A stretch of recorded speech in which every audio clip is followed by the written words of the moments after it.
governments, I'm afraid to say, are doing no better than Shell. If you look at what happens in our own country since the beginning of this century, we are talking about an 18-year period, and even today it's still about, well, you know, the Dutch government signed the Paris Agreement, the Paris Accord, so therefore we need a policy, we need a plan, and we bring in all the actors to create the plan on issues that we've known exist with some urgency for about 25, 30 years. So the Dutch government, and I would say the same for governments elsewhere in Europe or elsewhere in the world, are not outstanding corporate citizens, so to speak. So the one side of this is the environmental policy. The other side of this, I think, is the economic policy. And there's a lack of that for not just the last 20 years, but maybe for the last 40 years. The economic policy, by and large, is to support exposed industries, and again, energy, chemical, petrochemical, they are mostly exposed industries, to protect them against forces of the world market, so to give them a climate of low prices, so low taxes, low wages, low charges, low cost on everything. Please stay here. And it's time to look at what that has brought the Netherlands. If you look at the state of affairs in the Rotterdam port area, we still have quite a sizable presence there of petrochemical and oil, but it is receding. And there's grave concern within the industry and outside the industry that the installations are on the verge of obsolescence. There's critics in the world of petrochemical technology who say there's nobody there still who works there and who's an engineer, who is a chemist, who knows about the technology. There's bookkeepers there and there's contractors who do the maintenance. But the state of affairs is, if you look at these industries, they are, that's what they claim, they are pulling out of Western Europe. They are pulling out of the Netherlands.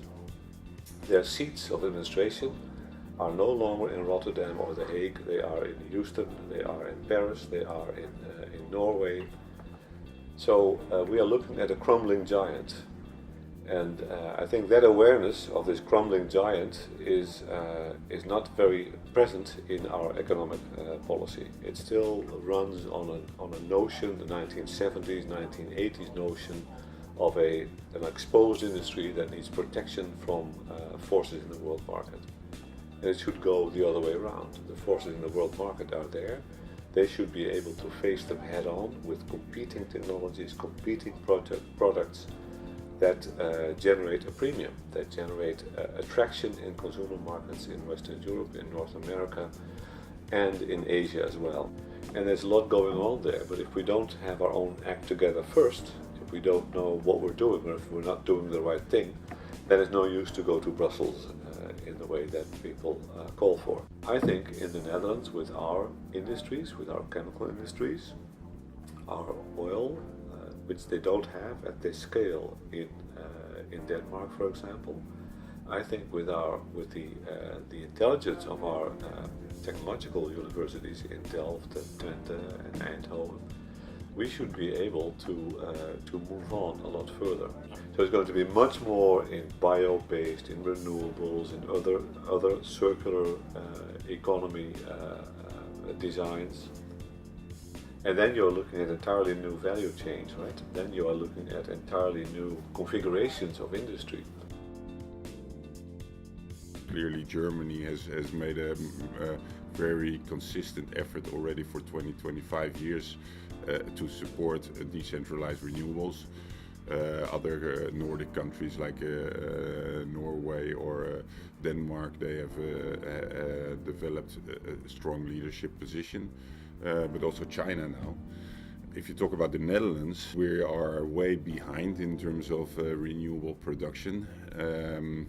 And to a large extent, at least from a research perspective, we feel it's because of the fossil nature of our economy, but also Shell as a very important part of our corporate culture, of our economy, And it also in terms of providing training and employment for a lot of people that also then become part of the political establishment or ministries.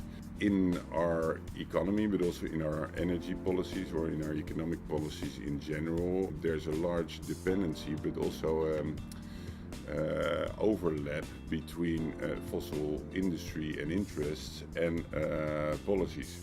Energy transition policy in the Netherlands, it's very much focused on innovation, technological innovation, but not on systemic change that much. The technological development towards renewables or alternatives, the societal push towards sustainability, but also the scientific evidence on the unsustainability or the negative effects of fossil fuels is building up pressure, even to such an extent that now even the Dutch government is taking quite decisive actions to move away from natural gas and to shift to renewables. I think they do and they don't. That is very difficult to assess, I think because there are lots and lots of processes around the Paris Agreement, the NDCs, the national contributions, etc. To my knowledge, there are a lot of administrative processes. I would say top down, to develop climate action plans, etc. Energy transition cannot only be a regulatory, that is important, an administrative procedure, but it needs to be also kind of captured by enlivening narratives of a different future. And that is very closely linked to governments needing to actually establish spaces or creative spaces for sustainability-oriented innovations. The example of wind power and the example of e-mobility, there is a lot of further development and further research needed to see how this is going to really take us into the future. Because most of the sustainability innovations, for example, kind of electrical vehicles, may be a good solution for a certain period of time. The same applies to wind power or solar. But then if there is a mass distribution of these kind of approaches to energy, then there's suddenly a problem with the value chain because, kind of lithium batteries are produced in mines in Chile and they are owned by the former dictator Pinochet, etc. And kind of certain minerals you only get in China from sources that aren't neither environmentally sustainable nor socially sustainable. The issue is that you need to combine narratives, you need to combine the administrative procedures, which I think in Germany is quite well on track, and in Europe I would say underway, not too bad. And some other countries are joining in. We're connected to Georgia. Yeah, they're very ambitious on their climate action plans, etc. But what is needed is to combine this with different other aspects, and that is narratives that spur self-organization around energy transition. And so that's not just a top-down process, but a bottom-up process. And at the same time, creating spaces and continuous investment in sustainability-oriented innovation, because the next solution might become the next problem. So you need to kind of implement certain great solutions, and then you need to see how do they work, and how do we go beyond, and how do we put in research capacity in order to always learn anew. That is important.